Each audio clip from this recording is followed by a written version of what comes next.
Bonsoir. Je vais parler comme ça parce que les micros ne fonctionnent pas, donc ça va être plus simple. Monsieur le député Philippe Vigier, mesdames, messieurs les députés, mesdames, messieurs, je vous remercie de votre présence à ce 49e rendez-vous parlementaire de contribuables associés sur le thème 50 milliards d'économies budgétaires, c'est possible. Un petit mot de présentation de contribuables associés parce que tous les députés ici présents ne nous connaissent pas et donc c'est important de rappeler qui nous sommes. Donc nous sommes une association loi 1901, indépendante de tout parti politique et non subventionnée, ce qui est important puisque c'est la clé de notre indépendance et en ces temps actuels, ça me paraît important de vous le rappeler. Nous comptons 350 000 membres, donc nous sommes la première association civique de France non subventionnée, ça a son importance parce que nos membres sont aussi vos électeurs et que lorsqu'on relaie des messages, ça a effectivement un écho. Et que l'objet de l'association, c'est de mettre en œuvre l'article 14 et 15 des droits de l'homme, que je vais rappeler, ça me semble important, puisqu'on est dans cette maison. Donc l'article 14, tous les citoyens ont le droit de constater par eux-mêmes ou par leurs représentants, vous en l'occurrence, la nécessité de la contribution publique, dont de plus en plus de citoyens perdent confiance, de la consentir librement, on sait bien que nous en sommes loin actuellement, d'en suivre l'emploi, c'est la mission de contribuables associés, c'est la raison pour laquelle nous sommes là ce soir, et d'en déterminer la quotité, l'assiette, le recouvrement et la durée. Je vous détaille l'article 15. La société a le droit, je rajouterai même le devoir compte tenu du niveau de prélèvement obligatoire que nous pouvons constater en France, de demander compte à tout agent public de son administration. Est-ce vraiment possible en réalité en France? On s'en rendra compte et peut-être que Philippe ici présent nous expliquera tout à l'heure la difficulté qu'il a, que nous avons aussi chez Contribuables Associés, de trouver les chiffres exacts et de pouvoir se forger un avis, une opinion, ce qui devrait être le cas pour tout contribuable. Alors, nous organiserons tout au long de cette législature qui démarre ce type de réunion. Nous en faisons à peu près 3 ou 4 par an, réunion à laquelle nous vous convions tous. C'est important que vous y participiez parce que régulièrement, nous synthétisons l'ensemble de nos travaux parlementaires, que ce soit donc ces réunions parlementaires, éventuellement la collaboration à des PPL que nous vous proposons de co-signer, mais aussi nous observons la manière dont vous prenez position sur des textes de loi qui visent à la réduction de la dépense publique et des impôts.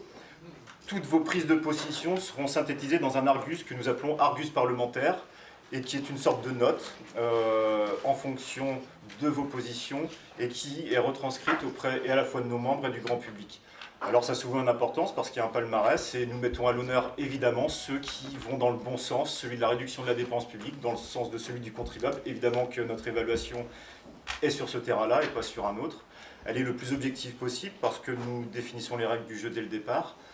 Et je crois que les élus qui vont dans le bon sens sont plutôt contents de cet outil et s'en servent régulièrement. Alors, ce soir, donc, nous sommes réunis pour parler des milliards d'euros d'économies qui sont réalisables. Il faut dire que la France atteint un niveau critique aujourd'hui, c'est pas nouveau, tout le monde le sait. Vous, en tant qu'élu, vous êtes aux premières loges de cette observation. Chacun a des sensibilités différentes et des prises de position différentes.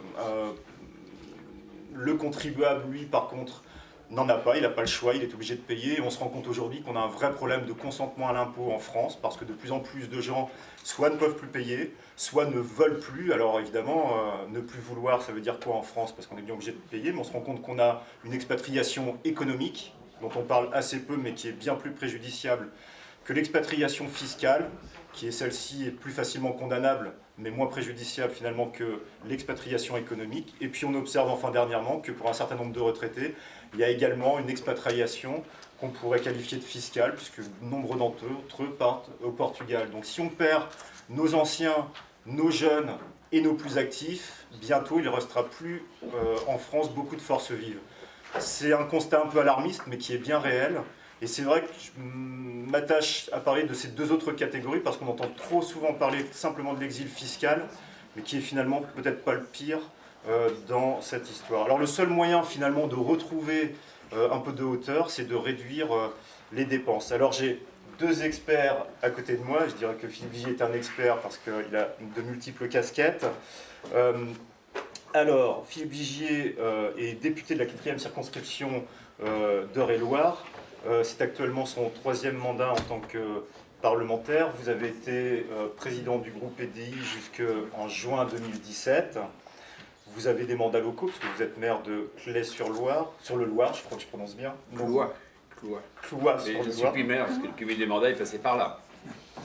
Vous avez été donc ainsi que président de la communauté de communes, et puis, et c'est aussi votre expérience de parlementaire qui nous intéresse, vous êtes membre de la commission des finances, de l'économie générale et du contrôle budgétaire. C'est dire si vous avez une connaissance pointue des mécanismes en matière de finances publiques. Et puis, à ma gauche, j'ai Philippe Erlin, qui est économiste, qui est docteur en économie au Conservatoire national des arts et métiers. Philippe a publié de nombreux livres, La finance, le nouveau paradigme, Repenser l'économie, France, la faillite, L'or, un placement d'avenir, surtout si on peut le sortir de France. Non, je présente. La révolution du Bitcoin, et enfin Apple, Bitcoin, PayPal, Google, la fin des banques. Donc, Philippe, à notre demande, a rédigé une étude que vous trouverez dans un dossier, qui est une sorte de dossier de presse en sortant, qui est 50 milliards d'euros d'économies sur le budget 2018, c'est possible. Alors, le budget 2018, évidemment, il est en cours de vote, donc c'est un peu tard, mais en tous les cas, Philippe a isolé des pistes d'économie pour un montant de 50 milliards. Et l'idée ce soir, aujourd'hui, c'est vraiment d'avoir un débat entre Philippe, qui a une vision académique, mais précise quand même de ce qu'on peut faire, le député Philippe Vigier, qui est à la fois praticien et puis observateur à l'Assemblée nationale, pourra nous dire ce qu'il pense d'être réalisable ou pas. Et puis enfin, je vous proposerai dans un dernier temps d'avoir un échange avec la salle de questions-réponses, que vous soyez député ou membre de contribuables associés. Et l'idée, c'est quand même d'avoir un débat, de discuter, de mettre sur la table les milliards d'euros d'économies que nous pouvons réaliser. Philippe, je te passe la parole pour une vingtaine de minutes. Bien, merci. Bonjour, mesdames et messieurs les députés. Merci pour votre invitation. Voilà, donc, pour parler de mon étude, je vais commencer par parler de quelques chiffres. Est-ce que tout le monde m'entend bien ou est-ce que le micro, ça... Tout le monde m'entend correctement? Ouais. Je vais commencer par quelques chiffres à propos du budget 2018. Le ministre du Budget a commencé par dire qu'il y avait 15 milliards d'économies. Bon, il faut quand même noter que c'est une petite fake news parce qu'il n'y a pas de diminution de la dépense publique en France et ce n'est pas une particularité de ce gouvernement. Le problème, c'est que depuis 1974, il n'y a jamais eu de diminution en valeur absolue des dépenses de l'État. Et c'est ce qui explique en grande partie le déficit actuel. Le déficit en 2018 augmente aussi, il passe à 83 milliards d'euros. Et ce qui a fait dire au gouvernement qu'il y avait 15 milliards d'économies, c'est en fait par rapport à la tendance des années précédentes, les dépenses augmentent un peu moins vite que prévu, donc ça génère, ça représente 15 milliards d'économies, mais disons que ce n'est pas une vraie dépense, une vraie diminution des dépenses. Le budget, avec ce budget 2018, on va passer sous les 3% du PIB, mais on va faire juste un petit calcul, c'est que le PIB de la France, c'est 2200 milliards, j'arrondis, donc 3% de 2200 milliards, c'est facile, ça fait 66 milliards. Donc comment est-ce qu'avec un déficit de l'État de 83 milliards, on arrive à passer sous les 3%? Bon, en fait, c'est que les critères de Maastricht pour le déficit public prennent le budget de l'État, mais aussi les collectivités locales et la sécurité sociale. Et il est prévu pour 2018 que la sécurité sociale génère un excédent de 0,5% du PIB, c'est-à-dire plus de 11 milliards d'euros, de façon à ce que globalement le déficit de l'État passe sous les 3%, mais ceci dit, je trouve personnellement assez optimiste que la sécurité sociale puisse générer plus de 11 milliards d'excédents, alors qu'elle est à peine à l'équilibre cette année. Ça reste de se traduire par des remboursements, enfin, ça risque de faire grincer des dents, donc, mais bon, on verra. En tout cas, c'est ce qui est prévu. Le chiffre de 3% de déficit, c'est un chiffre qui est devenu un peu un totem, mais il faut savoir que ce n'est pas un chiffre suffisamment significatif, parce que quand on compare le déficit par rapport au PIB, mais le PIB de la France, ce ne sont pas les recettes de l'État. Quand on regarde un budget, qu'on soit un ménage ou une entreprise, on regarde les dépenses et les recettes. Et quand on regarde ces chiffres-là, alors moi, si j'ai travaillé sur le budget 2016, j'ai travaillé sur les bleus et les jaunes de 2016 pour avoir un budget complètement terminé et avoir les chiffres définitifs. Mais en 2016, quand on regarde les dépenses et les recettes, on a un écart de 30%, 30,5%. Donc c'est pas 3%, mais c'est 10 fois plus le vrai chiffre, le vrai décalage entre les dépenses et les recettes. Et ce chiffre de 30%, c'est à peu près la tendance qu'on a depuis la crise de 2008. Avant la crise de 2008, on était dans un déficit de l'ordre de 20%. Et avec 2008, depuis la crise de 2008, on est de l'ordre de 30% d'écart entre les dépenses et les recettes. Et quand une entreprise ou un ménage a un tel écart, on peut dire que c'est un budget à la dérive. Alors l'État, lui, il peut lever l'impôt comme il l'entend, donc il peut emprunter facilement, donc il peut prolonger ce déficit pendant très longtemps, mais voilà, il faut bien prendre conscience de l'ampleur de ce déficit.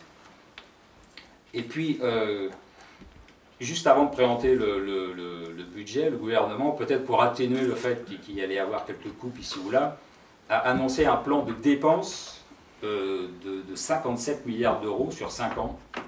Donc, et ça, je crois, on parlait tout à l'heure des Français et du consentement à l'impôt, je crois que souvent ça pose un problème, qu'on leur demande des efforts, puis en même temps l'État leur dit qu'il balance 57 milliards de dépenses sur 5 ans. Ça paraît un peu fou, surtout que parmi les principaux postes qui vont récupérer une partie de cette manne, il y a la formation professionnelle, dont on sait qu'elle est très mal gérée, qu'elle consomme 30 milliards par an, mais de façon très inefficace. Donc on se dit qu'il aurait peut-être fallu réformer la formation professionnelle avant de déverser de l'argent dedans. Enfin, ceci dit, j'ai entendu que le gouvernement comptait s'y attaquer, donc ça va dans le bon sens à ce niveau-là. Et puis il y a aussi, sur 57 milliards, il y a aussi 9 milliards qui vont être consacrés à la transition numérique de l'administration. Alors, l'administration française qui bénéficie déjà de budgets énormes, mais c'est même pas suffisant pour passer au numérique. Il faut encore 9 milliards d'euros. On se demande un peu où tout cet argent va passer. Et puis, je vais aussi parler de certain nombre de grands postes de dépenses qui ne se limitent pas à l'État, et que pour moi il est important de prendre en compte, parce que ce sont des dépenses énormes qui vont peser sur l'ensemble de l'économie française. La première, c'est le Grand Paris Express. Donc c'est plus de 30 milliards d'euros qui sont prévus, qui vont être financés par des taxes pesant sur les entreprises d'Île-de-France. C'est une dépense énorme pour une utilité que l'INSEE elle-même a mise en doute, puisqu'elle a publié une étude sur la partie sud de la ligne 15, qui est la ligne qui va passer donc, à proximité de Paris, et elle a déterminé qu'il y aurait uniquement 14 300, c'est très précis, c'est l'INSEE, 14 300 personnes qui utiliseraient ce tronçon, 14 300 salariés, parce que l'idée c'est de voir l'impact sur l'économie, donc 14 300 salariés, et quand on ramène le coût de ce tronçon au nombre de personnes, le coût total de ce tronçon par le nombre de personnes concernées, ça représente 300 000 euros par personne.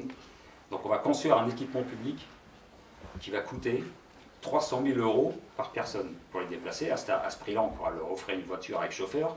Bon, et donc on se demande un peu l'utilité de ce Grand Paris Express. En plus là, c'est la ligne 15 qui est proche de Paris dans une zone dense, mais il y a aussi la ligne 18, d'autres lignes qui sont plus excentrées et qui auront moins de personnes, d'utilisateurs. Alors je sais qu'en ce moment, il y a des arbitrages, enfin à travers des rumeurs qu'on lit dans la presse, des arbitrages pour éventuellement supprimer la ligne 18. Bon, voilà, il n'y a rien de concret pour l'instant, mais en tout cas, c'est un poste de défense qui paraît absolument énorme. Un autre poste de dépense énorme, qui est le meilleur de grandeur, c'est le TGV Lyon-Turin, où là, c'est 26 milliards et demi d'euros qui sont consacrés pour une ligne qui, là non plus, ne sera pas vraiment utilisée parce que l'avion est moins cher. D'ailleurs, c'est ce qu'a déclaré la ministre du Transport il y a quelques jours, en disant qu'aujourd'hui, l'avion est moins cher que le TGV. Donc, on peut peut-être en conclure que le TGV Lyon-Turin sera arrêté, ce qui serait une bonne chose pour les finances publiques. Et puis, troisième et dernier dossier, où l'unité de compte, c'est la dizaine de milliards d'euros aussi, ce sont les éoliennes offshore. Il y en a plus de 480 qui sont prévues pour couvrir tout le littoral français. Donc, c'est une dépense énorme. En plus, on sait que le prix de rachat de l'électricité offshore est nettement supérieur à ce qu'il est pour les Pays-Bas et pour l'Allemagne. Et en ce moment, c'est une sorte de scandale qui couvre parce que l'Europe pourrait considérer que c'est une forme de subvention cachée. Donc ça, c'est un dossier qui est sur le point d'exploser, même si la presse n'en parle pas encore. Mais bon, ceux qui connaissent ce dossier savent de quoi je parle. Et donc, tout ça pour dire que nous restons... Alors, tous ces dossiers, toutes ces dépenses, elles ont été actées par les gouvernements précédents. Mais elles sont pour l'instant confirmées, en tout cas, à moins que configurations sur le Grand Péa Express, mais en tout cas elles sont confirmées, ce qui veut dire qu'on reste dans une logique de dépenses publiques où l'État serait le soutien absolument nécessaire à l'activité économique, ce qui est une erreur, c'est l'erreur que fait la France, que font les gouvernements français depuis 1974, date du premier budget voté en déficit, et depuis aucun budget n'a été voté à l'équilibre.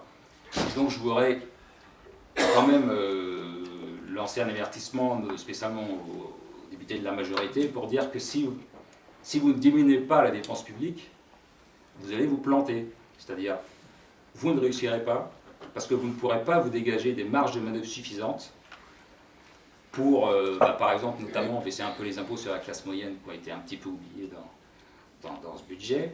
Le fait de ne pas diminuer les dépenses publiques, ça vous met en situation de catastrophe en cas de remontée des taux d'intérêt. Il faut savoir qu'actuellement, on a des taux d'intérêt extrêmement faibles, ce qui fait que la dette n'a cessé d'augmenter, mais comme les taux d'intérêt baissent, et bien la charge de la dette dans le budget, elle est toujours à un peu plus de 40 milliards, elle est stable, donc on peut avoir l'impression que la dette ne baisse plus, mais si les taux se remettent à remonter, et je veux dire, la situation actuelle de taux zéro ou même négatif, elle est exceptionnelle quand on regarde l'histoire économique sur la longue durée, donc on peut se dire qu'à un moment les taux vont remonter.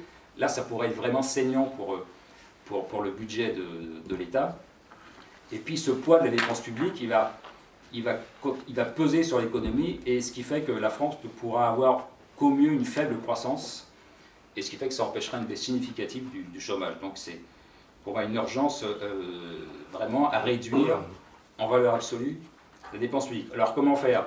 Je ne vais pas reprendre la totalité de l'étude et lister tous les éléments, vous l'avez, vous pourrez les consulter en détail, mais je vais prendre 4 principes qui permettent de voir de façon transversale un peu ce que j'ai voulu expliquer dans cette étude. 4 principes d'action qui pourraient vous inspirer pour ce budget et les budgets suivants. Donc le premier principe, c'est la nécessité de comprendre le contexte économique, c'est-à-dire de prendre un peu du recul par rapport au budget et de voir ce qui se passe. Je prends l'exemple du logement. En France, la France, la totalité des dépenses publiques pour le logement en France, d'après les études de la Cour des comptes ou l'Institut Montaigne, c'est plus de 40 milliards d'euros, c'est-à-dire c'est 2 points de PIB, et c'est un montant considérablement supérieur à des pays équivalents en Europe comme l'Espagne, l'Italie, l'Allemagne. Et ces pays, eux, ne connaissent pas trop de problèmes de logement, c'est-à-dire que les gens peuvent assez facilement se loger, alors que nous, pas seulement Paris, mais dans les métropoles ou dans des régions tendues comme la PACA, il est difficile, même à des gens qui travaillent et qui gagnent leur vie à peu près correctement, il est compliqué de se loger. Donc il faut aller à la source du problème, qui est pourquoi est-ce que le logement en France est cher. Alors il y a un droit de la construction qui est assez contraignant, et je sais que le gouvernement veut lancer quelques pistes là-dessus pour assouplir ce droit à la construction. Ça va dans le bon sens. Maintenant, le droit à la construction, ça prend du temps, parce que le temps de construire, il y a toujours un temps. Donc il y a un autre élément à prendre en compte, et qu'on peut, à mon avis, activer rapidement, qui sont les logements vides. On estime qu'il y a plus de 2,5 millions de logements vides en France, dont 1 million en Ile-de-France et en PACA, qui sont des régions tendues. Donc on peut se dire, mais pourquoi est-ce que les propriétaires sont stupides au point de se priver d'une ressource, alors que s'ils louaient leurs appartements, ils gagneraient de l'argent tout de suite. On sait qu'un des gros problèmes pour les propriétaires, pour le logement, c'est de tomber sur un locataire malhonnête qui refusera de payer. Et quand une action en justice est déclenchée pour un locataire indélicat, dans le meilleur des cas, ça prend 1 an pour l'expulsion. Et pendant 1 an, les loyers ne sont pas payés, donc si la personne en plus est un peu endettée pour payer le logement, c'est catastrophique pour elle. Et on sait que ça ne concerne pas seulement les gens qui peuvent avoir des accidents dans la vie et ne plus avoir de ressources, on sait qu'il y a aussi des gens qui en profitent. On sait qu'il y a des associations d'extrême gauche qui distribuent des guides pour exploiter la réglementation, pour pouvoir rester dans l'appartement sans payer pendant longtemps. Donc ça existe, on le sait. Et donc, ce qu'il faudrait faire, c'est rééquilibrer les relations entre propriétaires et locataires, de faire en sorte qu'un locataire qui ne paye pas soit expulsé dans un délai court, de façon à rassurer les propriétaires. Et à ce moment-là, des centaines de milliers de logements pourraient être remis sur le marché, et en vertu de la loi de l'offre et de la demande, ça ferait baisser les prix de façon importante et rapidement, ce qui permettrait de sabrer dans les APL un peu plus que 5 euros, sans que ça gêne les locataires, puisque les prix baisseraient. Et puis le fait que les prix du logement baissent, ça va permettre de baisser les APL, mais ça va aussi profiter à ceux qui ne touchent pas d'APL et qui vont avoir du pouvoir d'achat en plus, donc ça sera bon pour l'économie. Et puis pour la question des APL, je dis aussi qu'il faut changer de paradigme. Il ne faut pas aider le logement, il faut aider les personnes. On sait qu'il y a des publics fragiles, par exemple des mères célibataires, elles bénéficient déjà d'aide, pourquoi pas l'augmenter? Il y a des personnes sans ressources, il y a 1,4 milliard qui est consacré au logement d'urgence, pourquoi pas augmenter ce poste-là pour que les gens sans ressources ne se trouvent pas à la rue? Mais ce n'est pas aux propriétaires de faire la politique sociale que l'État ne veut pas faire. Voilà. Donc ce qu'il faut, c'est... Il ne faut pas aider le logement, il faut aider les personnes, il faut supprimer l'aide au logement par principe, et quitte à augmenter les aides à la personne, mais le fait de faire un logement générique, ça provoque une inflation des loyers, c'est-à-dire que les propriétaires en tiennent compte dans leur prix, et ils augmentent leur prix, ça la Cour des comptes l'a déjà expliqué et démontré plusieurs fois. Donc en fait la plupart des APL terminent dans la poche des propriétaires, ce qui n'est pas vraiment l'objectif recherché. Bon, en cassant cette logique, en faisant des aides plus personnalisées et en permettant une remise sur le marché rapide de centaines de milliers de logements, on peut faire baisser les prix, sabrer dans les APL, sans que ça pose de difficultés pour les personnes concernées. Un autre élément pour le contexte économique, tout à fait différent, mais c'est ce qui concerne l'aide et le développement. Alors c'est un poste important dans le budget de l'État, mais quand on regarde concrètement, on se rend compte que ça ne sert à rien. L'aide au développement n'aide pas au développement. Et les continents qui bénéficient le plus d'aide sont ceux qui se développent le moins, c'est-à-dire l'Afrique. Et il faut bien comprendre que s'il n'existe pas un droit de la propriété, un droit des contrats et une liberté du commerce, le fait de déverser de l'argent ne sert strictement à rien. Donc je suggère, moi, carrément de supprimer cette aide qui ne sert à rien. Je ne sais pas clair certain, mais bon, voilà. Si on regarde l'impact économique, il est nul. Deuxième principe, l'équité. Par exemple, par rapport au régime des retraites de la SNCF et de la RATP, je considère qu'il est absolument anormal que la collectivité nationale finance une surretraite pour ces deux entreprises. Pourquoi ces deux entreprises et pas deux autres? Pourquoi pas les boulangers qui ont aussi un métier difficile? Bon, ben, si les boulangers veulent plus de retraite, ils peuvent se créer leur caisse, ils agiront même, mais ce n'est pas à l'ensemble des Français, par leurs impôts, de payer une surretraite. Donc je suggère de supprimer ce poste et de réintégrer les retraites des SNCF et des RATP dans les entreprises, ce qui va dégrader leur situation, mais qui au moins les mettra face à leur responsabilité, ce qui obligera peut-être à augmenter les cotisations, reculer l'âge de la retraite. Bon. Mais par principe, je considère que, pour des raisons d'équité, l'État n'a pas à financer une surretraite pour telle ou telle catégorie.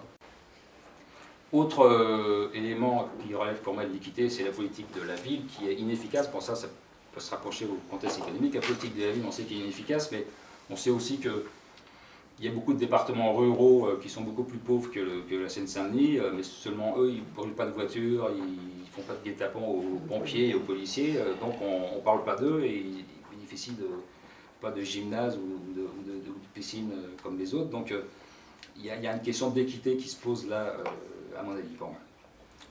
Troisième principe, la responsabilisation. Ce gouvernement et aussi le précédent, les dernières années, a diminué les crédits versés aux collectivités locales. Ça, c'est une bonne chose. Mais selon moi, on ne peut pas continuer de le faire en restant dans le cadre actuel. Il faut modifier l'architecture institutionnelle de façon à ce que les électeurs puissent voir par rapport à la collectivité locale avec lesquelles ils sont en contact, qu'est-ce que je paye comme impôt et qu'est-ce que j'ai comme service. Alors qu'actuellement, par exemple, les régions, les 2/3 des recettes des régions sont en fait des reversements de l'État. Donc la part sur laquelle la région peut jouer, c'est seulement 1/3. Et donc tout effet politique de diminution de l'impôt se dilue. Et le français électeur ne peut pas vraiment prendre toute la mesure de l'effort, des réalisations que font telle ou telle collectivité. Donc pour moi, il fallait faire une responsabilisation, c'est-à-dire que les collectivités locales soient plus autonomes dans leur fiscalité et qu'elles puissent ainsi rendre des comptes face aux électeurs. Autre poste important où, à mon avis, il faut de la responsabilisation, c'est dans les opérateurs de l'État. Donc c'est tout un inventaire à la Prévert, Musée du Louvre, Météo France, etc. Enfin, il y en a 504 exactement. Il y a 504 opérateurs de l'État, entreprises rattachés à l'État, qui font travailler 471 000 salariés et qui ont coûté, alors c'est les chiffres 2016, 49,3 milliards dans le budget de l'État. Donc c'est un poste très important et c'est un poste qui augmente plus rapidement que les dépenses de l'État. Qui augmente déjà, mais ça augmente plus rapidement. Donc c'est vraiment une source de déficit. Et là, je pense qu'il y a vraiment un effort à faire. Alors, je pense passer par le groupe de travail qui pourrait être créé par le pour mettre les mains dans le cambouis, parce que c'est 504 entreprises différentes, mais on ne me fera pas croire qu'on ne peut pas en supprimer certaines, en fusionner d'autres, peut-être en privatiser au moins partiellement certaines, et puis de façon générale, les obliger à avoir de meilleurs résultats, parce que là, il y a une source d'économie très importante, mais qui implique un travail assez énorme pour mettre tout ça. Et dans le même domaine de la responsabilisation, il y a aussi les budgets aux associations. Pour que l'État finance un certain nombre d'associations, ça peut se comprendre, mais il faudrait aussi exiger que les associations mettent peut-être plus d'ardeur à augmenter leurs recettes propres. Et ça, je pense, ça va être un indicateur essentiel pour jauger de l'activité, de la représentativité et d'efficacité d'une association, de voir quel public il y a en face qui est prêt à payer, enfin pour les institutions culturelles par exemple. Et ça me paraît tout à fait important. Quatrième et dernier principe, c'est important selon moi, qui est de lutter contre le capitalisme de connivence. Alors en France, nous avons un grand nombre de belles et très belles entreprises dont nous pouvons légitimement être fiers, mais il y a aussi un certain nombre d'entreprises qui sont un peu proches des cercles de l'État et qui peuvent peut-être un peu en profiter pour se ménager des contrats publics assez juteux. Tout à l'heure, on a parlé du Grand Paris Express, du TGV Lyon-Turin, des éoliennes en mer. On est en plein dedans. Et tout ce qui relève plus globalement de tout ce qui est la lutte contre le changement climatique qui conduise à construire des tramways un peu partout, à faire des éoliennes, tout ça on nage en plein dans le capitalisme de connivence et il y a un effort de rigueur et d'éthique à développer. Et pour revenir sur l'aide de développement dont j'ai parlé tout à l'heure, récemment la France a fait un prêt de 2 milliards d'euros à la Côte d'Ivoire, dont on peut prévoir, quand on regarde un peu le passé, que ces 2 milliards ne seront pas remboursés et qu'un beau jour la France fera une croix là-dessus. Mais ces 2 milliards d'euros servent notamment à construire un métro dans la capitale, et ce métro, il sera très certainement construit par une entreprise française, donc l'entreprise française, Vinci ou autre, sera certainement très contente de décrocher ce marché, et c'est quand même de l'argent public, l'argent des impôts, qui va finir par augmenter les revenus d'une grande entreprise française, donc c'est pas quelque chose de tout à fait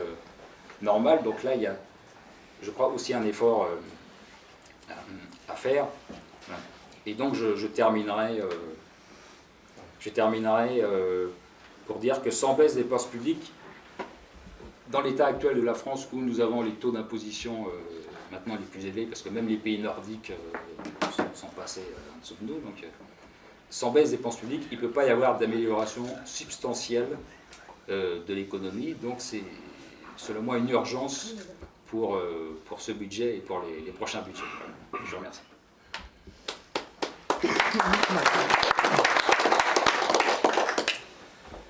Alors, monsieur le député Philippe Vigier, je voulais vous remercier, ce que je n'ai pas fait tout à l'heure, de nous permettre de tenir cette réunion, parce que c'est grâce à vous que nous pouvons tenir cette réunion quand même ce soir. Avec de l'argent public. Donc, on aura peut-être pu faire cette économie, mais je pense que nos propos seront quand même plus utiles au redressement de la France. Et donc, je vais vous passer la parole. Je sais qu'il y a des sujets sur lesquels vous serez probablement d'accord avec Philippe et d'autres moins, mais c'est justement l'objet du débat, de voir d'une manière pratique ce qu'il est possible de faire ou pas, et puis peut-être qu'à la fin nous ferons une petite addition de ce que vous proposez, et, si vous étiez aux manettes. Je vous passe la parole. Bien, merci beaucoup à vous et merci de m'accueillir. C'est la troisième fois que j'ai la chance en tant que parlementaire de venir devant les contribuables associés des adhérents, puis je salue mes collègues parlementaires, dont certains même de mon groupe, et de la commission des finances qui me font l'amitié d'être là ce soir. Moi, je n'avais pas préparé de cadre d'intervention, donc si vous m'autorisez, je vais essayer de faire un petit cadrage, et puis de réagir. J'ai noté à la va-vite un certain nombre de points que vous avez soulevés. Un certain nombre de choses qui ont été dites sont justes, c'est que ce pays vit à crédit depuis longtemps. Raymond Barre, dernier budget à l'équilibre. Ce pays a, c'est vrai, cette caractéristique d'être, comme vous le savez, parmi les plus endettés de la zone euro, avec un niveau de dépenses publiques qui est extrêmement élevé, qui ne baissera pas. D'ailleurs, on a eu aujourd'hui même les derniers chiffres, parce que vous avez la chance, pour ceux qui sont là, il y en avait la loi de finances rectificative qui nous a été présentée à 13 h, ce jour même. Avec, vous le savez, ce niveau de dépenses publiques qui fait que, évidemment, c'est très facile à comprendre, ce niveau-là fait que l'argent disponible pour faire tout le reste, eh bien, vient à manquer, et on le voit naturellement dans tous les secteurs d'intervention de l'État. Un pays qui est compliqué, j'ai essayé d'avoir des propos objectifs, c'est ma 11e année de la Commission des finances, et de dire que le français, il a cette caractéristique de tout demander à l'État sans rien demander, en voulant pas trop payer d'impôts, et donc en fait, il faut aussi creuser les choses.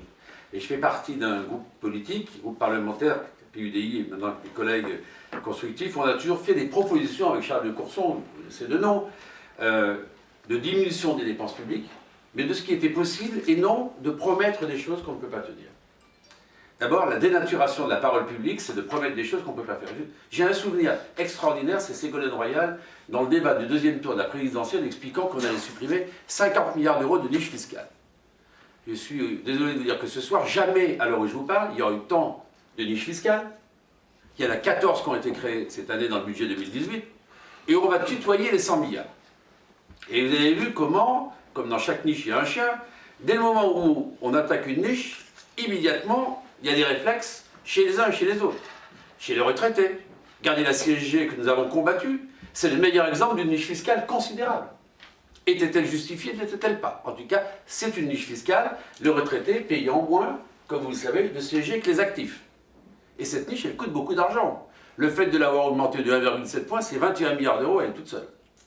Vous voyez que c'est des débats, donc il faut creuser et aller au fond. N'entendez pas dans mes propos, et je vais prendre des exemples, qu'on peut continuer comme cela, bon an, mal an, à dépenser plus. Non, on ne peut pas le faire. Et vous l'avez très bien souligné.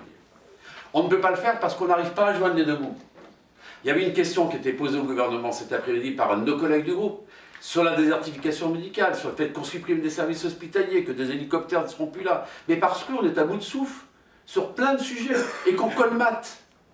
Et ce qui s'est passé avec le gouvernement qui est arrivé, comme les précédents, il a fallu récupérer 1,5 milliard ici, 500 millions là, 200 millions là, 300 millions là, pour passer sous le fameux chiffre des 3%, et d'ailleurs, très bien ce que vous avez dit tout à l'heure, sans les cotisations des organismes de retraite, qui sont excédentaires de 0,5 points, nous ne serions pas aujourd'hui sous la barre de 3%.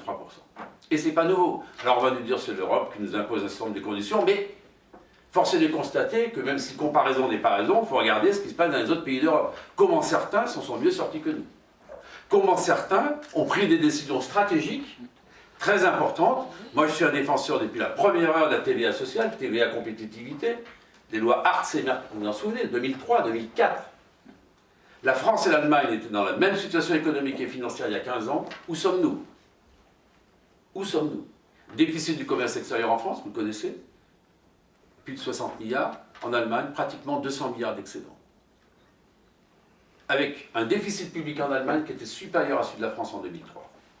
Mais parce qu'ils ont su prendre un certain nombre de décisions courageuses, et notamment à l'époque. À l'époque. Regardez, ces débats, il faut les creuser. L'augmentation de la TVA telle qu'il avait fait, en expliquant, et on a eu encore ce débat il y a quelques jours dans l'hémicycle, en disant que si l'on augmentait la TVA à taux plein, on piquait du pouvoir d'achat plein pot aux gens. Ce qui est faux. On a menti aux citoyens. Une CSG que l'on prend à taux plein, on prend du pouvoir d'achat à taux plein. Un point de TVA qui est à 20% et qu'on augmente à 21%, c'est 0,2 de pouvoir d'achat derrière. Alors rapidement, ce budget accordé au moins une chose, il est sincère. Et ça, je tiens à le dire. Il y a eu tout un débat entre Michel Sapin, l'ancien ministre de l'économie et des finances, et la Cour des comptes, Didier Migaud. Et des échanges épistolaires qui ont été des échanges un peu sévères à ce niveau-là de l'État. Le budget qui était présenté jusqu'à présent n'était pas sincère. Et celui-ci, il l'est. Et nous vous le disons avec force, même si, alors, on a une petite épée de Damoclès au-dessus de la tête, qui est toute nouvelle. C'est l'affaire de la taxe sur les dividendes. Vous savez, il y a l'émission sur France 2 dimanche soir, on ne nous dit pas tout, à la fin de Drucker. Et là, c'est vrai.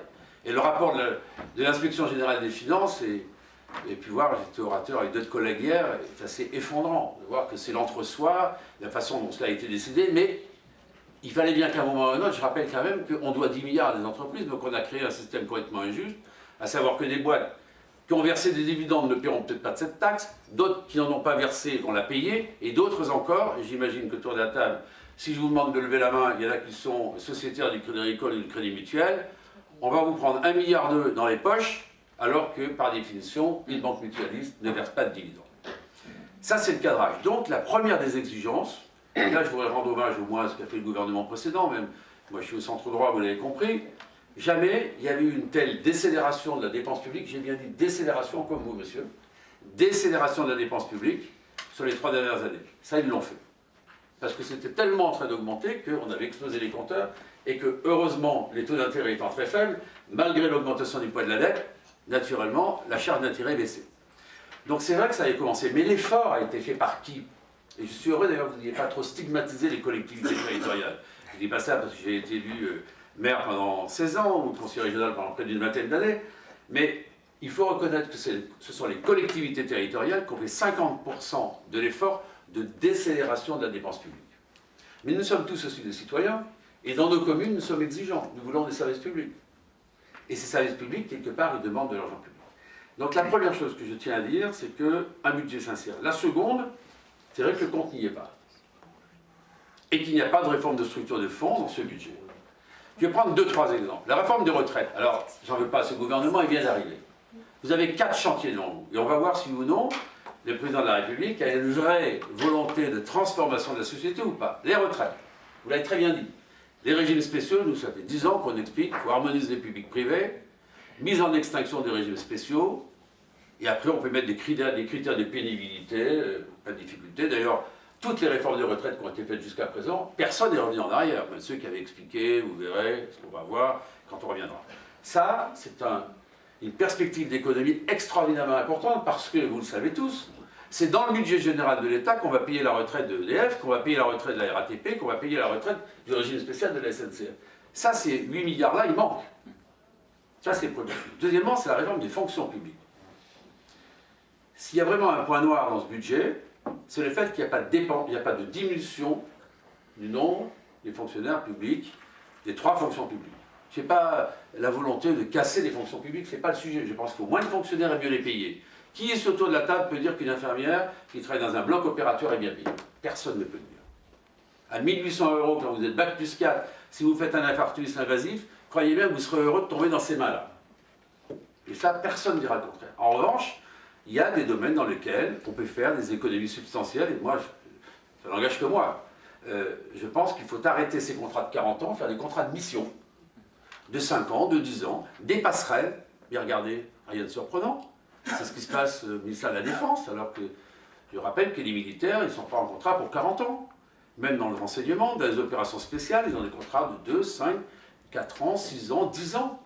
Et donc ça serait une source d'économie, ça permettrait des passerelles publiques-privées, et ça permettrait surtout ce qui manque dans ce pays, c'est notre boulot de parlementaire, on le fait peut-être pas assez bien, on n'a pas beaucoup de moyens pour travailler, c'est l'évaluation des politiques.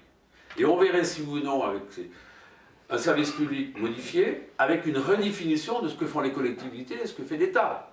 L'État s'occupe de tout. Qu'il s'occupe du régalien, et ça ira bien. Qu'il nous laisse le reste, comme on dit. Donc vous voyez, sur la fonction publique, moi je vous propose des vraies réformes, et d'ailleurs, je rappelle qu'au moins sous le quinquennat Sarkozy, il y a eu 100 000 fonctionnaires en moins. D'ailleurs, je rappelle que sous la gauche, on a même diminué le nombre de fonctionnaires. Cette année, pour tout vous dire, l'État lui-même, dans son périmètre, c'est 90 suppressions de postes. On était à 450, on en a recréé 368 cet après-midi, donc c'est-à-dire qu'il y en aura 90.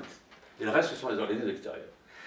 Troisième chose, la réforme de la formation professionnelle. Alors là, on y arrive.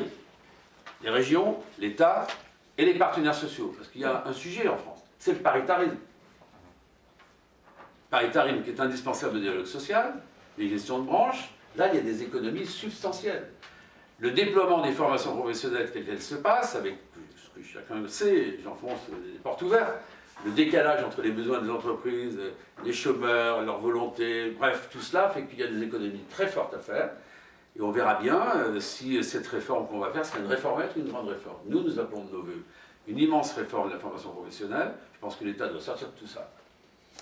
Je vois bien un pilotage régional passer la bonne, me semble-t-il, la bonne échelle, et en mettant autour de la table naturellement les entreprises, les partenaires sociaux, de manière à ce qu'il n'y ait pas 3 systèmes de décision. Et quand on connaît un peu, les élus locaux le savent bien, les systèmes de fonctionnement de la formation professionnelle, c'est décalé, inadapté, coûteux, et là on peut faire des très belles économies. Et surtout, ne faisons pas ce qu'on a fait sur les APL, on dit, vous voyez, on a raclé 1,5 milliard, l'année prochaine 1,7 milliard, et on est en train de mettre en difficulté, naturellement, des organismes d'HLM, dans des petites villes. Moi je vois à Châteaudun, chez moi, dans 3 ans, il n'y a plus un sou pour la rénovation des logements, et donc on va tout concentrer. Est-ce que pour autant, dans le monde rural, on saura apporter des réponses? Je n'en suis pas sûr.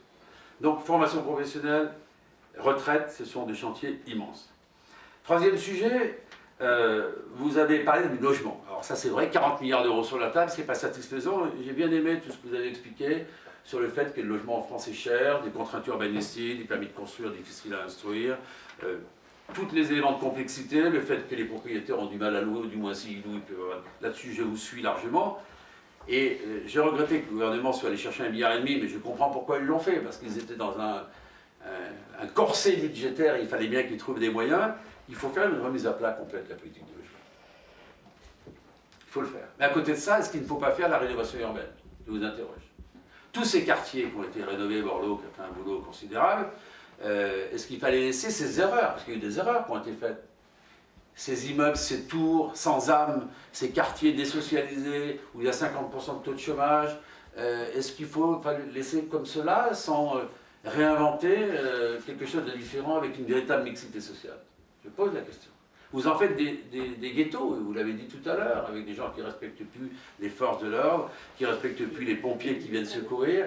Et donc là, ça a été un plan énorme, mais vous m'accorderez que d'ailleurs tout ce plan public, ce n'était pas que l'État qui a mis de l'argent, les dépôts étaient là, les collectivités étaient là, c'était du logement, c'était de l'ingénierie, c'était aussi, me semble-t-il, une bonne évolution de ces quartiers, en tout cas, il faut le faire. Sur les infrastructures, alors là, de toute façon, on ne fait plus rien.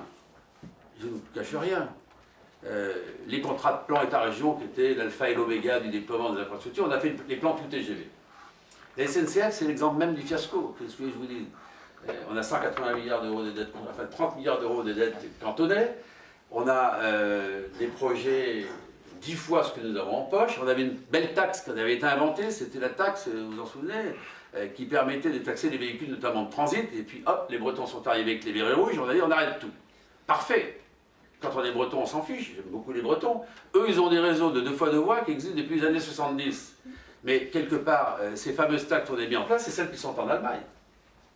C'est celles qui sont dans les pays nordiques, c'est celles qui sont dans les pays, évidemment, de l'Europe centrale. Où vous allez en Suisse, qu'est-ce qui se passe? Tout le trafic de marchandises, il passe où? Sur les rails. Tout le reste est interdit. Et là, il y a eu un déficit de volonté politique majeure. Et sur les infrastructures, bien, écoutez, il faut réduire la voilure, on dit les choses très librement. Alors tout à l'heure, vous disiez le canal Seine-Nord, Lyon-Turin. Sur Seine-Nord, je pense qu'il va se faire, et ce serait plutôt pour la France une capacité à redevenir un lieu stratégique. Et puis ça évite les camions sur les routes, je pense qu'on en sera d'accord tous les deux. Sur Lyon-Turin, comme vous savez, il y a une histoire de cofinancement, puis il y a quand même la dette environnementale et écologique qui est là. Je vous suis sur quelques gabegies éoliennes, mais là, on a quand même un problème français. Pour tout vous dire, j'étais avec je suis arrivé 5 minutes en retard, mais j'étais pendant 1 heure avec une mission du Conseil général des ponts. Donc des gens qui contrôlent tout ça. Et on a parlé d'éoliennes et d'éoliennes offshore. On a un choix stratégique pour la France. Nous avons une façade maritime extraordinaire, 2e façade maritime mondiale. Est-ce que oui ou non, on utilise cette énergie qui est là avec l'éolien, ou alors est-ce qu'on n'utilise pas avec les éoliennes sous-marines, ou est-ce qu'on n'utilise pas? J'entends ce que vous dites, ça coûte cher. Mais comment va-t-on chercher notre énergie? Sachant que vous le savez très bien, on a une énergie nucléaire qui n'est pas chère. En fait, c'est pas qu'elle n'est pas chère, elle n'est pas chère parce qu'on ne compte pas tout. On ne compte pas le démantèlement des centrales. Et si vous intégrez le coût de démantèlement des centrales dans le coût de l'énergie vendue, ça commence à remonter un tout petit peu. Et c'est vrai, vous avez raison, on subventionne plus en France qu'on ne le fait ailleurs. Mais cette transition énergétique, me semble-t-il, elle est imposée. Alors je voudrais juste rebondir sur 4 points, comme ça on aura tout le temps du débat. Vous avez dit 57 milliards d'euros qui vont être injectés pour les 57 milliards d'euros qui vont être injectés de dépenses publiques nouvelles. En fait, c'est du recyclage de crédits. Je voulais vous dire tout ça. Oui, partie, il y a le plan Sarkozy.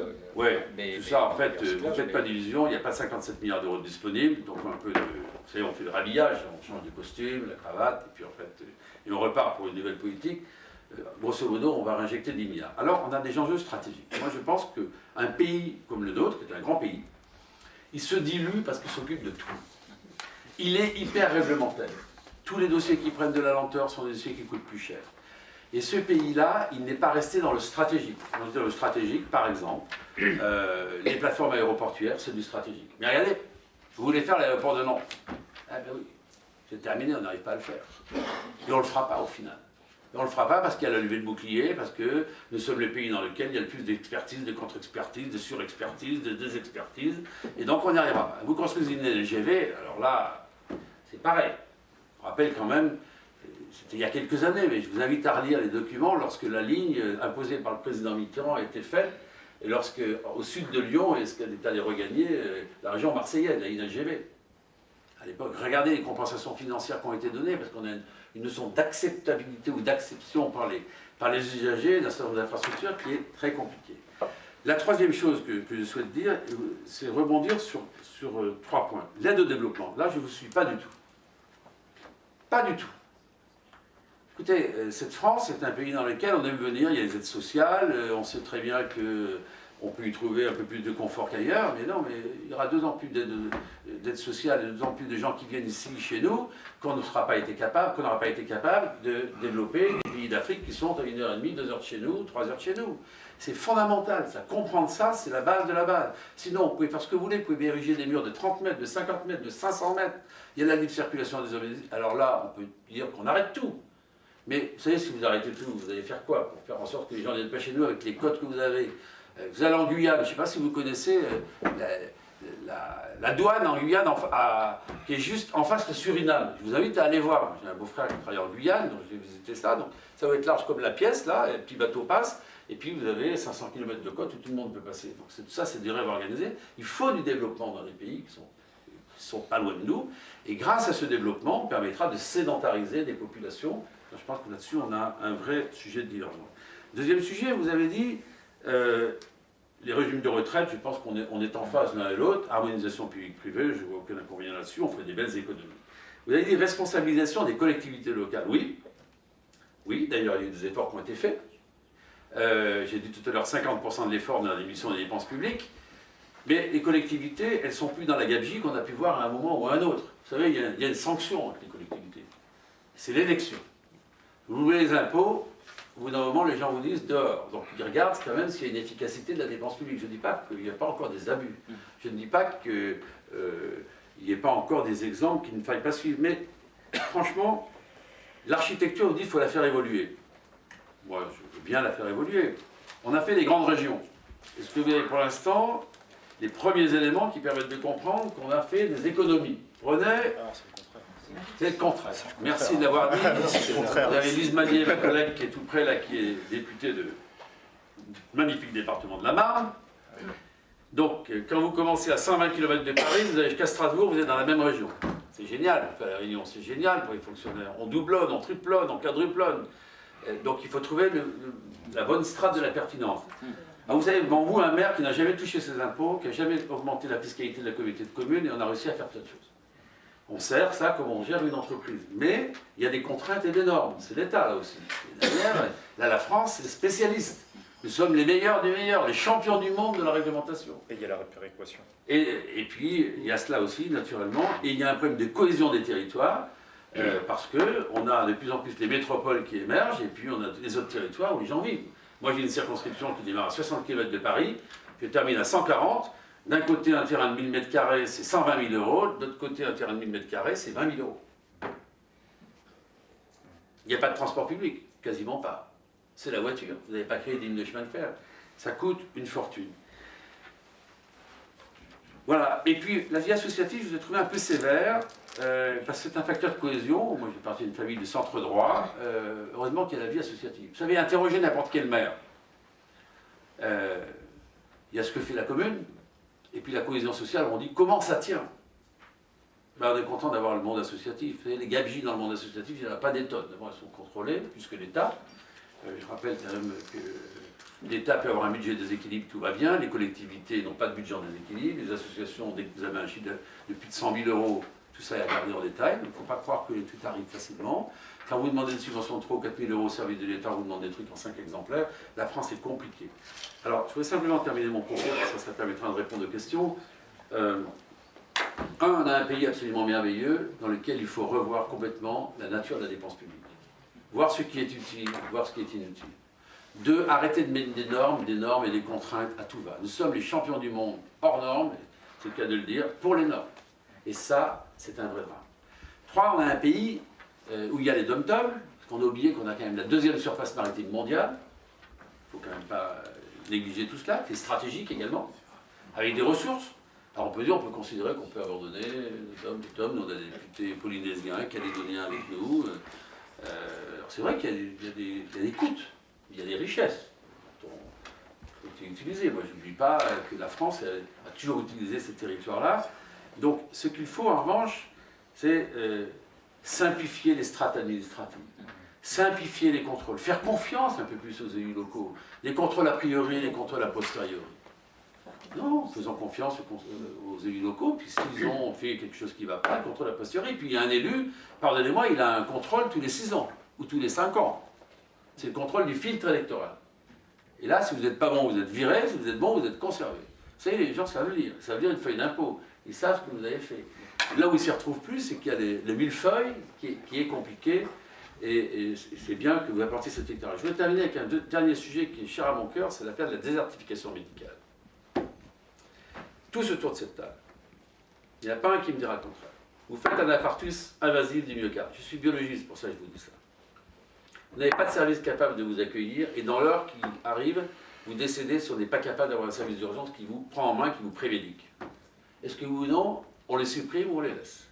Est-ce que oui ou non, qu'on considère, moi vous voyez, mon CHU il est à Tours, il est à 97 km au sud, après j'ai Chartres, sinon c'est pareil. On considère que sur des grandes distances comme ça, parce que la France c'est un grand pays, la prise en charge, elle se fait par hélicoptère. Oui, c'est très bien. Mon hélicoptère est à 80 km, il est à la ville de Dreux. Il ne peut pas atterrir à tout moment. Il y en a un pour 2 départements. S'il n'y a pas de disponibilité, comment on fait? Vous voyez ce que je veux dire? Donc il y a des choses, je ne dis pas qu'il faut tout faire, hein. Au contraire. Je pense qu'il faut, en fonction des... Moi je pense qu'il faut prendre les gens en charge et après les ventiler là où il faut les ventiler. Et non tout maintenir. Vous voyez, je suis pour les différents niveaux de prise en charge.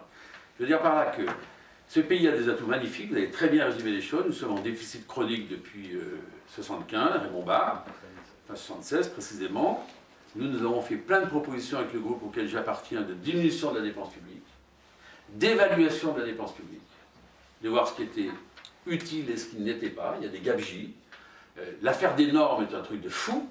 Je vous parle clairement avec un peu de force parce que les normes nous envahissent à tout moment. Hein. Je voyais encore tout à l'heure 2 personnes du ministère du Développement durable, et ça, c'est pour nous, c'est l'arme de destruction massive dans la vie d'un élu, franchement. Vous le voyez pour vos maisons individuelles. Et donc ce pays là-dessus, on a rajouté encore. Après, on a loupé un certain nombre de virages.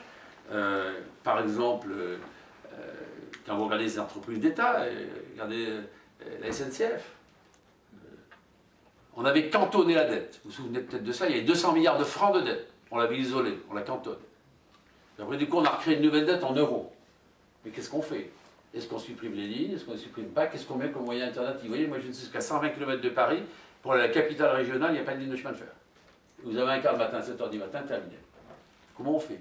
On fait le covoiturage, on commence à payer. Donc il y a tout ce périmètre, je pense qu'il faut réinventer complètement tous nos déplacements, parce qu'on a, je termine là-dessus, parce que votre association a ce mérite, c'est le consentement à l'impôt. Ça, c'est le vrai sujet. Les gens veulent comprendre, et moi je les comprends 1000 fois, est-ce que ou non on nous apporte un service qui fait qu'on est capable et on accepte de payer tel type d'impôt? Et ça, je crois que là-dessus, on a énormément à progresser. Donc il y a des gabegies de dépenses publiques, je vous suis complètement. Moi j'appartiens à une famille politique qui a toujours prôné, avec Charles Ducourson et Lise Magnier, mes ancêtres dans le groupe, qu'on fasse des politiques d'évaluation, ce qui est acceptable, ce qui ne l'est pas, ce qui relève du service public, ce qui n'en relève pas, que l'État arrête de s'occuper de tout. À force de s'occuper de tout, il ne s'occupe de plus rien. Mais après, il y a des grands chantiers, je pense à la rénovation urbaine qu'a conduit Jean-Louis Borloo, où moi je suis en train de lancer une proposition de loi qui arrivera début décembre à l'Assemblée, qui a pour but de la cohésion des territoires, parce que la France, c'est vrai que c'est 80% dans les très grandes villes, dans les métropoles, et il y a 20% ailleurs, avec beaucoup de problèmes sociaux, beaucoup d'autres problèmes qu'il faut gérer, qui ont un coût induit, comme on dit. qui est très élevé.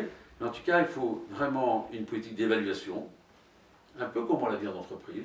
Il faut externaliser tout ce que l'on peut externaliser, mais avec une efficience. C'est sûr qu'un euro dépensé était un euro utile et un euro qui a été bien dépensé. Arrêtez cette folie des normes, parce que nous sommes là-dessus ultra normatifs. Nous sommes, c'est vrai, à l'avant-garde de toutes ces normes. Mais vous dire enfin que je pense que les élus locaux, alors évidemment on pointera toujours les brebis galeuses ou ceux qui ont dépensé beaucoup plus. Vous savez, maintenant ça devient un peu compliqué pour boucler les budgets. Et ceux qui ont quelques doutes, on les invite à participer à l'élaboration d'un budget. Non, mais c'est intéressant de faire l'exercice. De l'autre côté, non, moi je suis prêt à essuyer toutes les remarques là-dessus. J'ai pu voir combien en 20 ans, il pouvait y avoir des gaspillages à certains endroits, et maintenant on est en train quand même de regarder sérieusement, même très sérieusement, parce que le levier fiscal, on ne peut pas l'actionner autant que ça a été fait à une époque. En tout cas, je pense qu'il y a toujours des exemples qu'il ne faut pas suivre, je suis d'accord avec vous. Vous savez, on dit, je termine là-dessus, tout le monde dit je veux des lignes de transport en commun. Vous savez ce que coûte, évidemment, à cause des études, des préétudes, des contraintes, une ligne, par exemple, des tramways en site propre. Quand on voit les coûts que ça représente, ça laisse quand même assez dubitatif. Donc cette France doit être mieux gérée, elle le peut. Cette France doit redéfinir ce qui relève des collectivités, ce qui relève de l'État, ce qui relève de la sphère privée, un meilleur partage avec le privé, parce que le privé a des exigences du résultat. Et vous avez souligné là-dessus, à juste titre, qu'il y avait des dérives. Moi, vous avez pu observer, tant sur les retraites, que sur l'efficience de la dépense publique, que sur l'architecture territoriale, nous sommes porteurs d'économies très fortes. Sur l'économie tout court, il faut laisser un peu d'oxygène à l'entreprise française, la dénormer, faire en sorte qu'on ne soit pas en concurrence déloyale par rapport à des pays qui nous entourent, et c'est le cas tous les jours et on le déplore. Vous savez, en France, on est plus blanc que chez plus blanc, on est toujours en train de mettre Ariel superactif de façon permanente. Et enfin, je terminerai juste là-dessus, c'est que, par exemple, sur la fibre optique, je voudrais terminer sur le très haut débit. Une question sur laquelle je me suis beaucoup impliqué. Comment on fait pour apporter la réponse quand vous avez des opérateurs historiques qui ne sont pas capables de faire le boulot? Donc là, vous n'avez pas 36 solutions. Comment vous faites pour avoir 1 giga dans une entreprise à la campagne? Eh bien, soit vous avez une intervention de la sphère publique, soit vous n'en avez pas. Si vous avez une intervention de la sphère publique, je n'ai pas dit de tout payer, j'ai dit d'en payer une bonne partie pour être déclencheur, eh bien, la fibre optique n'arrive pas. Or, cette fibre optique a un avantage considérable. On ne pourra pas mettre des routes à 2 fois 2 voies partout. On ne pourra pas mettre des TGV partout. On ne pourra plus le faire parce que vous l'avez très bien expliqué, monsieur. En revanche, il y a une chose. Il y a une chose. Si vous voulez régler ces problèmes-là, c'est supprimer la fracture numérique. Et en supprimant la fracture numérique, vous avez l'accès au savoir. Vous avez l'accès à la santé. Vous avez l'accès à toutes les informations auxquelles vous pouvez, normalement en tant que citoyen, vous pouvez bénéficier dans les conditions les plus sécurisées. Et là, il y a une fracture terrible qui est en train de se créer dans ce pays. Il y a un certain nombre de territoires, il y a des collègues parlementaires qui sont là, qui ont réagi, de Haute-Garonne, qui ne sont pas loin, donc, qui ont réagi en poussant des projets très forts, parce que c'est sur lequel je me suis beaucoup impliqué. Vous faites de la télémédecine comme ça. Avec ça, vous évitez qu'une personne soit héliportée, vous évitez une prise en charge d'urgence qui n'était pas justifiée. Mais ça nécessite des investissements absolument considérables. Et là-dessus, la réponse de l'État n'est pas à la hauteur alors que je vous parle. Monsieur le député, merci. Alors, il y a un point sur lequel on est d'accord, c'est qu'il y a de la bonne dépense publique et de la mauvaise dépense publique. Et que si je continue à l'associer, on est pour la bonne dépense publique, elle ne peut se financer que dès lors qu'on en a les moyens et qu'on n'a pas déjà financé de la mauvaise dépense publique. Je voudrais juste prendre un exemple sur le statut de la fonction publique, qui est un statut mythique. Mais en réalité, et vous verrez dans l'étude que je vais vous laisser, nous avons fait un comparatif avec les pays étrangers. Et notamment, nous arrivons à une conclusion, c'est que si on alignait le statut de la fonction publique français sur celui de l'Allemagne, c'est-à-dire volume horaire, âge moyen de départ à la retraite, rémunération, proportion de nombre d'agents publics dans la population active, et si on fait ce comparatif entre la France et l'Allemagne, si on alignait notre fonction publique en France sur celui de l'Allemagne, on pourrait économiser 110 milliards d'euros par an. Alors j'entends que la fonction publique allemande n'est pas idéale, mais je dis juste qu'entre la fonction publique française et celle qui est allemande, qui est un peu à l'extrême, si on adoptait un juste milieu qui me paraîtrait être raisonnable, on peut déjà économiser 50 milliards d'euros. 50 milliards d'euros. Un rapport de la Cour des comptes, parce que voilà où ça se niche en fait dans un quotidien.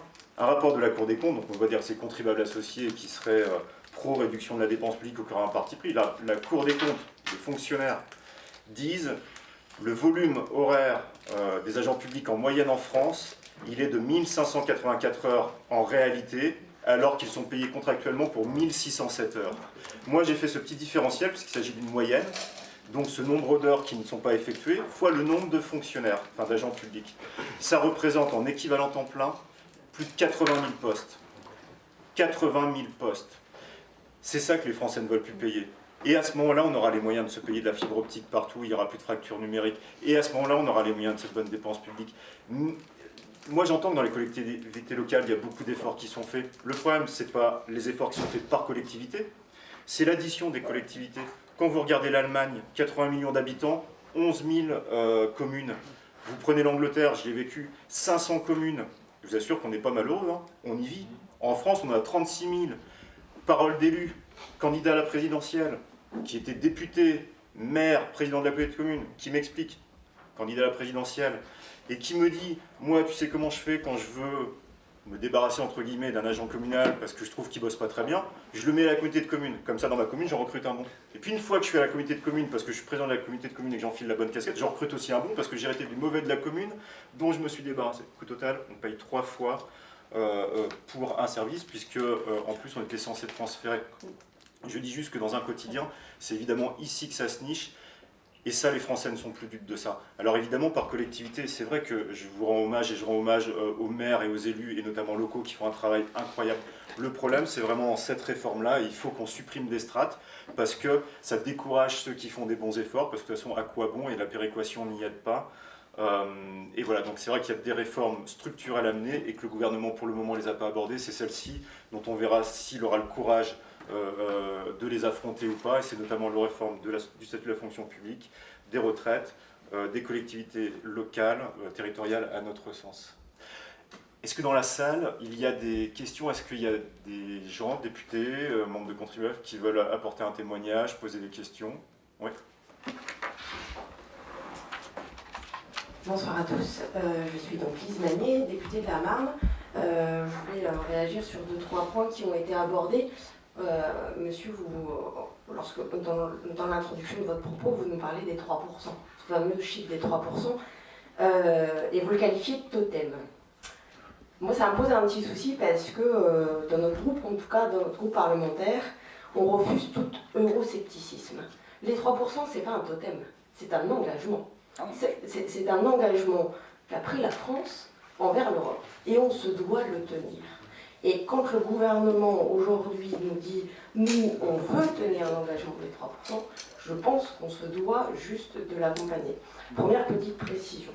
Je voulais témoigner en tant qu'ancienne adjointe aux finances d'une ville, de la ville de Châlons-en-Champagne. Je me suis amusée à aller voir la petite note du coup. Donc j'étais fière d'avoir reçu un 18 sur 20 en tant qu'ancienne adjointe aux finances. Vous situez un petit peu, Châlons-en-Champagne fait partie des 150 communes les plus pauvres de France. Et pour autant, on a réussi effectivement à clairement redresser les finances de notre ville. Mais tout ça, ça demande un courage politique. Un seul exemple qui va vous parler, nous avons fermé des écoles. Voilà, c'est un choix politique, mais c'est avant tout un choix de gestion et de bonne gestion des deniers publics dans une collectivité. Je vous dis ça parce qu'effectivement, je crois qu'en France, on évalue très peu nos politiques publiques. Comment est-ce qu'on arrive à fermer des écoles ? Parce que tout simplement, on fait un constat de diminution de population, de cartes scolaires non révisées depuis les années 80, et donc on se rend compte que globalement, on a 3 écoles qui peuvent parfaitement être fermées. C'est ça l'évaluation des politiques publiques, et c'est à partir de là qu'on peut prendre des décisions, mais ça nécessite effectivement d'avoir du courage. Et le courage en politique, je pense qu'il est plus que nécessaire, et on souhaite réellement que le gouvernement actuel ait ce courage de porter des réformes qui seront structurantes.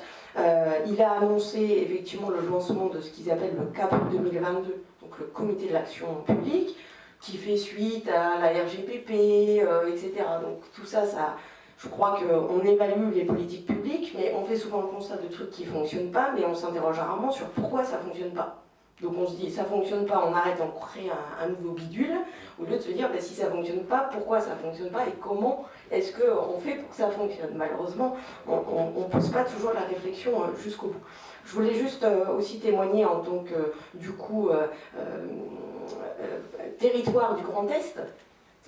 Alors on dit qu'il y a trop de strates de collectivités, et puis quand on fusionne les régions, haro, vous touchez pas mon territoire, moi je veux garder ma Champagne-Ardenne et je refuse d'être fusionné avec ces Alsaciens et ces Lorrains. Bah oui, mais s'il y a trop de strates de collectivités, on peut aussi en revoir les périmètres. Et puis le Grand Est, effectivement, a peut-être pas encore porté ses fruits en termes de dépenses de fonctionnement, parce que vous le savez, il y a des fonctionnaires, alors les fonctionnaires on ne les met pas à la porte comme on veut, on attend les fins de carrière, les mutations, etc. pour faire aussi des économies, mais pour autant le Grand Est a déjà prouvé son efficacité sur l'aménagement numérique du territoire. Nous sommes la région la plus avancée en termes de procédures d'aménagement numérique du territoire. L'ensemble des départements du Grand Est seront entièrement fibrés et toute maison sera raccordée à horizon 2024. Et on est aujourd'hui une région en pointe. Pourquoi? Parce que quand on agglomère 11 départements qui se mettent ensemble et qui mettent sur la table 1,5 milliard de prises à fibrer, et je vous garantis que les opérateurs privés, ils viennent, ils mettent l'argent sur la table pour obtenir le marché. Et on évite là une vraie dépense d'argent public. Donc je crois que cette région Grand Est, elle a peut-être pas fait encore toutes ses preuves en termes d'économie, mais sur l'aménagement numérique du territoire, comme Philippe Vigier l'a parfaitement dit, c'est un enjeu structurant pour la France. On a 10 ans de retard. L'État n'a pas joué son rôle d'aménageur du territoire. On a aujourd'hui 10 ans de retard. Et quand les collectivités sont capables de faire la preuve qu'elles sont parfois plus compétentes que l'État, effectivement, je pense que recentrer les compétences étatiques sur le régalien pur, on a le droit de faire confiance au territoire. Merci. Sachez que chez Contribuables aussi, on encourage les élus qui vont dans le bon sens. Donc on n'est pas juste contre la détention. Oui, je ne suis pas tout à fait d'accord. Je réponds rapidement. Oui, vas-y. Je réponds rapidement. Oui, sur les 3%, quand je dis que c'est un totem, c'est pas que je suis favorable au déficit, mais c'est pour dire que, pour dénoncer le fait que si on est juste en dessous des 3%, comme ça devrait être le cas en 2018, on considère que c'est bon, on a fait le boulot, on passe à un autre dossier. Non, quand on est juste en dessous de 3% du PIB, ça veut dire qu'en réel, c'est-à-dire en comparant les dépenses et les recettes, on a encore un écart énorme qui veut dire que c'est encore un budget à la dérive, et donc il faut continuer l'effort. Les Christian Maastricht, moi, je trouve ça très bien, mais je considère qu'au lieu d'être 3% de déficit, on aurait dû mettre 0. Comme ça, il n'y aurait jamais eu de crise de l'euro, et personne ne se poserait la question de la soutenabilité de l'euro, et il n'y aurait aucun problème, il y aurait un peu moins de pays, mais il n'y aurait pas de crise de l'euro, et l'euro se porterait très bien. Voilà. Donc on aurait dû mettre 0. Voilà. On a mis 3%, et ça a autorisé une dérive en France et dans d'autres pays. Et pour la fibre optique, alors oui, je suis tout à fait d'accord, je ne défends pas les dépenses de l'État, mais là, je fais une exception. C'est qu'effectivement, là, c'est le rôle de l'État, c'est un équipement structurant, et c'est beaucoup plus intelligent que de développer le train. Le ferroviaire, ça date du 19e siècle, hein, donc ça fait on défend une industrie qui date de 2 siècles, alors que la fibre, c'est le 21e siècle. Donc, je dis, on arrête le TGV, on arrête le Grand Paris Express, on arrête le TGV dans Turin, et puis on met plusieurs milliards dans la fibre optique, ça, tout à fait d'accord. Monsieur Mingot, vous vouliez faire une... Moi, c'est très différent parce que j'habite dans la France profonde. Moi, ce que je voulais dire, c'est qu'il y a quand même une qualité des élus locaux. Nous sommes 18 000, c'est pas beaucoup, 19 maires, 42 délégués communautaires. Bravo quand même, hein. Ça fait un délégué pour 100 personnes, enfin, je vous laisse faire le calcul. Et moi, je vais à toutes ces réunions, là, où pratiquement mensuelles, c'est navrant, quoi. Là, on a fait par exemple le budget 2016, donc c'est la procédure, vous entérinez les comptes de l'année 2007 et vous votez le budget primitif de l'année 2017. Nous c'est 60 millions, et héros 60 millions à peu près. 1h24, chronomètre en main, personne n'a posé une question. Alors moi je m'interroge sur, comment dire, la structure qualitative des élus locaux. Parce que dans nos campagnes profondes, quand vous demandez pour avoir un maire, à la limite, tout le monde se cache sous la table. Quand on va prendre le paysan, etc., le type, ouais, je veux bien y aller, mais le type à 70 ans, c'est vraiment pour vous faire plaisir. Il n'y a pas il n'y a pas de qualitatif. Alors vous avez quelques types qui dirigent la barque, si je veux dire, qui ont les dents longues et qui veulent faire un peu de politique, quoi, qui sortent de l'eau. Donc en fait, il y en a 3 qui s'expriment et 39 qui replient. Voilà ce que je voulais dire. Donc ça, c'est grave, quoi. Je trouve que c'est assez grave parce que le tissu, vous avez la chance en Champagne peut-être d'avoir des gens de qualité, probablement. Moi, par exemple, je suis pour un maire, il faut peut-être les payer, au lieu de leur filer 500 €, il faut peut-être les payer et mettre des gens qui soient formés. Oui, ils ne connaissent rien du tout, quoi. On y est allé avec notre avocat pour des problèmes, par exemple, on a des campements sauvages de gens du voyage. Bon, il fait beau en Touraine, alors ils passent par là. C'est 180 caravanes qui voyagent de dimanche en dimanche, etc. Mais c'est invraisemblable, quoi. On est allé avec notre avocat de l'association, avec Maître Dalef, on ne veut pas le citer, et ils sont tombés de l'armoire, quoi. Par exemple, ils signent des conventions avec les gens du voyage. En fait, vous êtes maire, vous signez une convention, vous entérinez une illégalité. On n'a jamais vu ça. Alors ils nous disent, c'est un médiateur de je sais pas quoi, de la préfecture qui était là. Bah, c'est encore pire, parce que l'État en plus se met en position illégale. Ils acceptent par exemple de l'argent en liquide. Mais monsieur, vous mettez ça sur quelle ligne comptable dans la ligne recel, je sais pas quoi, moi, un pot de vin. Et ils nous ont remerciés en nous disant heureusement que vous êtes venus avec notre avocat, parce qu'on ne savait pas ça. Bon, moi je trouve ça quand même un peu fort de café, comme c'est pas possible. On ne peut pas restructurer un territoire. La première année où on a fusionné en 2014, les dépenses en personnel ont augmenté de 254 000 €. C'est pas vrai, fusionner, c'est pas pour augmenter. Enfin, des choses comme ça, je peux vous raconter. Moi, je suis très étonné parce que là, si on passe un cran supérieur au niveau de l'État, moi, je suis de formation scientifique, disons, et je suis très étonné quand même parce qu'il y a un mathématicien qui s'appelle Pareto qui dit 20% des causes produisent 80% des effets. Bon, si vous raisonnez comme ça, franchement, vous trouvez 5 causes et vous résolvez 80% des effets. Mais pourquoi l'État ne se pose pas?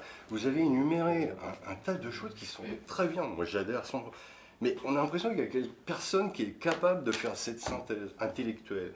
On a l'impression que c'est tout le temps du bouche-trou, je sais pas, c'est des rustines sur une jambe de bois, quoi, à mon avis. Hein. Donc il faudrait que l'État prenne peut-être plus de recul. C'est quand même incroyable, ça. Oui, je comprends pas trop. Quoi. Mais bon. Merci de votre témoignage, auquel on adhère.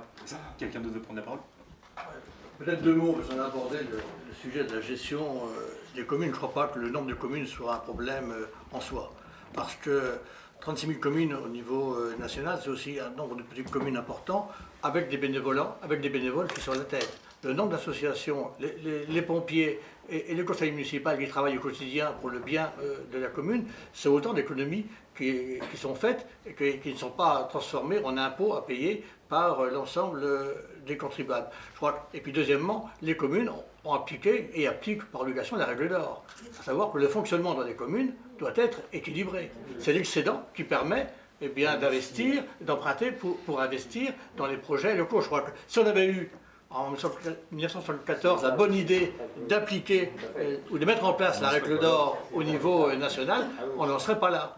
Parce que 50 milliards, ça paraît peu sur un budget de plus de 2000 milliards, mais c'est néanmoins compliqué sur un laps de temps réduit, de ramener à l'équilibre financier, c'est-à-dire à 0% les déficits. Parce que c'est vrai que 3%, même c'est peut-être un totem, ou je ne sais pas ce que c'est, mais c'est une obligation qui nous est due par Bruxelles, et ce qui fait qu'au niveau de la France, on est quand même le dernier élève, notamment de la zone euro.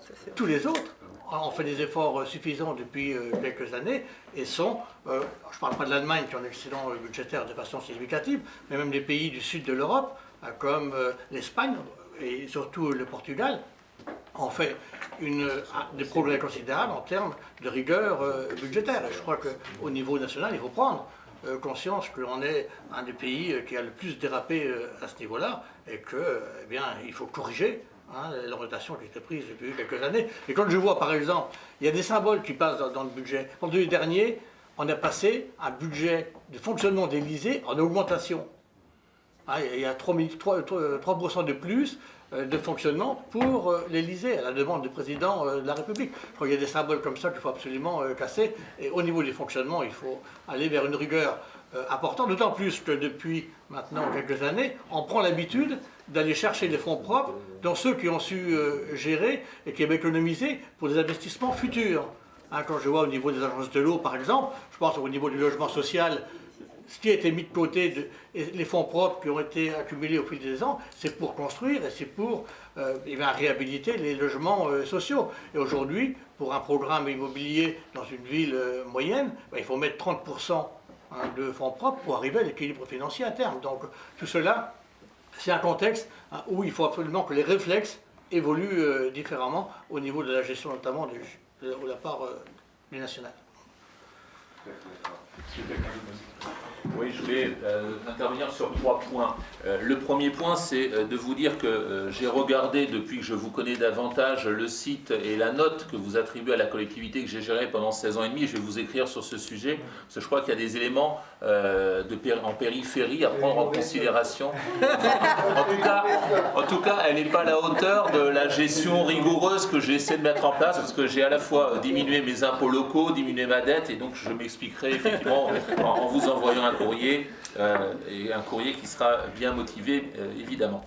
Second élément, moi je ne crois pas non plus à une logique de rupture dans les politiques publiques, et je pense que à la fois le courage politique, mais le temps d'adapter, il nous faut, en tout cas dans l'expérience que j'en tire de ma gestion municipale, il faut parfois du temps pour rectifier les choses, et notamment sur les régimes de retraite. Je crois qu'on a aussi l'expérience dans ce pays que les choses sont difficiles à mettre en œuvre, et demain, si on prend des décisions autoritaires sur les régimes de retraite, on sait tous, et je crois que le temps des constats, ça fait des années qu'on est sur ce tempo-là, il faut passer à l'action. Il faudra peut-être aussi trouver des dispositifs transitoires pour faire en sorte que ça passe davantage, et il n'y aurait rien de pire que de la précipitation sur ces sujets, même s'il faut de l'action. Troisième élément, moi dans la gestion des personnels administratifs, je vois aussi un avantage à changer les statuts, à modifier les statuts, c'est de pouvoir manager ces gens. Quand on est à la tête de collectivité, moi j'en avais une petite centaine dans ma commune et un syndicat mixte que je pilotais qui était environ de 250, c'est extrêmement difficile quand vous n'avez pas les outils, quand vous n'avez pas les manettes pour manager les gens. Quand vous travaillez dans le privé, vous avez la possibilité de le faire, et je pense qu'une grosse difficulté de notre personnel fonctionnaire aujourd'hui, quelle que soit la collectivité, c'est notre capacité à le manager, et là aussi on a des marges de manœuvre considérables. Alors, je vais répondre sur l'Argus des communes avant que vous n'écriviez. Le courrier est en préparation, on peut le malgré tout. Non, mais c'est bien de toute façon. Tout l'intérêt justement de l'Argus des communes, c'est de faire réagir et d'expliquer. Parce que nous, quand on fait l'Argus des communes, en fait, tout simplement, on essaye de redonner des clés de compréhension. Parce que qu'est-ce qui se passe quand on paye une taxe d'habitation, une taxe foncière? Il y a une part communale, puis il y a d'autres taxes qui ne vous incombent pas.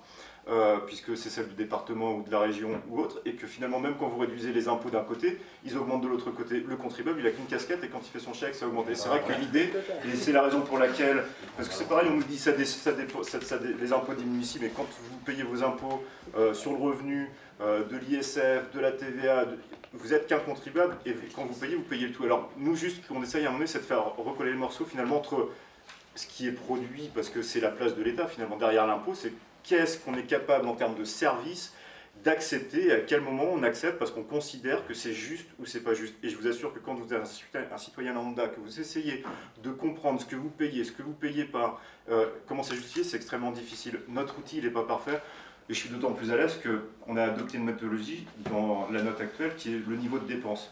Moi, personnellement, j'étais plutôt sur une note de santé financière, c'est-à-dire qu'on peut avoir des dépenses, mais on peut avoir des recettes, parce qu'il y a des communes qui ont plus de recettes que d'autres. Ce qui compte, finalement, c'est le reste à payer pour le contribuable. Voilà. Donc, chez Contribuacier, le principe, c'est la réduction de la dépense. Et donc, on est parti sur cet aspect-là des choses, et on sait que l'outil n'est pas parfait. On est en train de le changer, et le nouvel Argus va voir le jour à partir de la semaine prochaine, puisqu'on va noter sur la santé financière et pas la dépense. Donc ça va être plus juste dans un certain nombre de cas. Non, mais revenez, je vous assure. Attendez encore un peu pour envoyer votre courrier. Non, mais plus sérieusement, de toute façon, ça nous intéresse parce que c'est aussi un moyen de dialogue avec les gens. Par exemple, vous prenez la ville de Levallois-Perret, qui est une ville qui effectivement dépense beaucoup. mais les gens sont très contents. Ils sont très contents, parce que vous avez des services, parce que ça fait monter le prix de l'immobilier, parce qu'on sait quand on habite à Levallois, il y a tout un ensemble de prestations. Quand vous êtes retraité, vous partez à New York une semaine pour 200 €, vous envoyez vos enfants pendant 3 semaines, je ne sais où, pour 50 €, etc., etc. Les gens sont contents. Nous, ce qu'on ne juge pas, c'est le niveau de prestation. On dit juste, voilà ce que ça vous coûte, on regarde des villes de la même catégorie, et on dit à côté, ça coûte plus, ça coûte moins, et c'est à vous de vous forger un avis. Nous, on n'est évidemment pas habilité à fournir, on n'a pas de légitimité à fournir un avis finalement sur ce que la collectivité, et ça c'est aux citoyens finalement de décider est-ce que ça lui convient ou est-ce que ça lui convient pas. On essaie juste de donner un peu de clé de compréhension, et c'est vrai qu'en France, on n'a quand même pas, quand on est citoyen, beaucoup de clés de compréhension. La seule chose qu'on ait, c'est un chéquier pour payer nos impôts. Et quand on est contribuable, si vous voulez pas que les contribuables décrochent, eh bien c'est vrai qu'il y a intérêt à ce qu'il y ait de la communication et d'expliquer vos actions, et quand elles sont bonnes, je vous assure que les Français vous suivront. Sur les réformes, si on prend l'exemple des Canadiens, ils ont fait une fois les réformes, ils ont tapé fort, hein. Mais les gens étaient capables de les entendre, de les suivre, et mieux que ça, ils ont revoté pour des élus qui avaient fait des grandes réformes. Par contre, il ne faut pas y revenir 10 fois sur les réformes. Les Français n'en peuvent plus, on leur dit on va faire ça, et à chaque fois, je veux dire, c'est le mythe de Sisyphe. Et ça, ils ne veulent pas. Si une fois on fait les bonnes réformes, ils vous suivront, et vous verrez que ça passera. Mais il ne faut pas y revenir 10 fois. Mais pour faire les bonnes réformes, c'est ce que je disais tout à l'heure, il faut prendre un peu d'altitude, et puis regarder exactement les causes de ces déficits pour en voir les effets. Personne ne le fait, quoi. On a des constructifs. Oui, on compte sur vous. Je vous propose qu'on s'arrête ici de manière à... Oui, Oui, j'ai une question que je voulais poser. C'est une question que je vous poserai à vous pendant M. Vigier, car probablement vous pourrez m'y répondre. Je rebondis sur l'intervenant précédent, ou monsieur, dont on a... Non, pas précédent, avant. C'est sur la question de la dette, parce qu'on n'en a pas tellement parlé. Et je voudrais poser la question suivante. Actuellement, la dette, elle nous coûte 40 milliards d'intérêts par an. Bon. Vous savez très bien que les taux sont bas, qu'un jour ou l'autre, le problème se reposera d'une autre façon. Il suffit d'un doublement de la dette, hein, du doublement des taux. Du doublement des taux. Alors je voudrais savoir, est-ce qu'actuellement, on connaît bien nos créanciers? Je sais bien que c'est une créance qui bouge. Tous les jours, on change de créancier. Mais alors auparavant, évidemment, on pouvait dévaluer. C'était facile, on dévaluait, c'était terminé. On ne peut plus dévaluer actuellement. Mais un jour ou l'autre, je dis qu'on est en train de se demander si on ne se trouvera pas dans la situation de la Grèce ou de l'Espagne. Et ce jour-là, nos créanciers, il faudrait se mettre qui sont nos créanciers. Actuellement, notre dette est détenue par qui? Par les Chinois? Par les Américains? Par qui? Alors je vous pose la question, est-ce que l'on sait par qui est détenue notre dette actuellement? Parce que nos créanciers, un jour ou l'autre, ils ne feront pas qu'avec les Américains. On sait très bien que la dette américaine, elle est énorme, elle est bien supérieure à la nôtre, même en pourcentage. Mais seulement, le dollar, ça vaut quelque chose. Non, mais alors, tandis que nous, on est un sous-euro. L'euro, c'est quelque chose aussi. Non, mais pour répondre à cet aspect technique sur la hausse des taux qui est possible, il faut savoir déjà que la France emprunte à taux fixe, donc ça n'a pas d'impact immédiat, mais ça se fait au fur et à mesure, et il faut savoir que la duration moyenne de la dette française, elle est de 7 ans. Voilà, donc c'est-à-dire qu'au bout de 7 ans, il y a 50% de la dette qui a roulé, donc ça veut dire que l'effet de la hausse des taux, il ne va pas se faire d'une année sur l'autre, mais il va se faire progressivement, mais ça va quand même être très fort, parce que là, actuellement, on emprunte à zéro, parfois à taux négatif sur des durées courtes, donc s'il y a une hausse des taux, ça va quand même se faire sentir rapidement, en quelques années. Voilà. Et sur la détention, alors pendant très longtemps, les 2 tiers de la dette française étaient détenus par des non-résidents, donc c'est États-Unis, Allemagne, Moyen-Orient, Asie. Et là, c'est en train de diminuer, en fait, à cause de quoi? À cause du plan de quantitative easing de la BCE, qui était à 60 milliards par mois et qui va passer à 30 à partir de janvier. C'est-à-dire que les banques centrales achètent la dette des pays. Et donc, aujourd'hui, j'ai vu dans le dernier bulletin de l'Agence française du Trésor que 18% de la dette... Alors, ils ne le mettent pas explicitement, d'ailleurs, c'est amusant, c'est un peu une petite cachotterie, mais 18% de la dette française est détenue par la Banque de France. Mais ils mettent ça sous catégorie autre dans l'agence France Trésor, 18%, et ce qui fait qu'il y a un peu plus de 50, il y a à peu près 55% de la dette qui est détenue par des non-résidents, et donc 45% par la France et la Banque de France, Banque de France, voilà. Mais c'est une contrainte forte parce que de toute façon, bon, notre dette, elle est détenue par l'étranger, donc il faut pas faire défaut, sinon c'est la catastrophe. Voilà, ça c'est clair. Et ça veut dire que la hausse des taux risque de nous mettre un couteau sous la gorge, et ça implique de diminuer rapidement notre déficit budgétaire et de ne pas se contenter de passer sous les 3%, mais d'aller vers l'équilibre et puis peut-être un excédent un jour comme l'Allemagne. L'Allemagne a réussi, on peut peut-être y arriver à dégager un petit excédent, on ne sait jamais, quoi. Ça aura le champagne. Très rapidement par rapport à ce que vous avez dit. Donc, moi j'ai été maire aussi pendant une bonne quinzaine d'années. Je n'ai augmenté mes impôts que 3 fois. Une fois 0,8, une fois 1,1, une fois 1,7. J'ai toujours fait avec ce que j'avais en recette. C'est 3 de trop sans doute, mais bon, ça c'est le premier point. Faire avec ce que l'on a. Mais je dois dire aussi que les élus locaux, ils sont sur le terrain.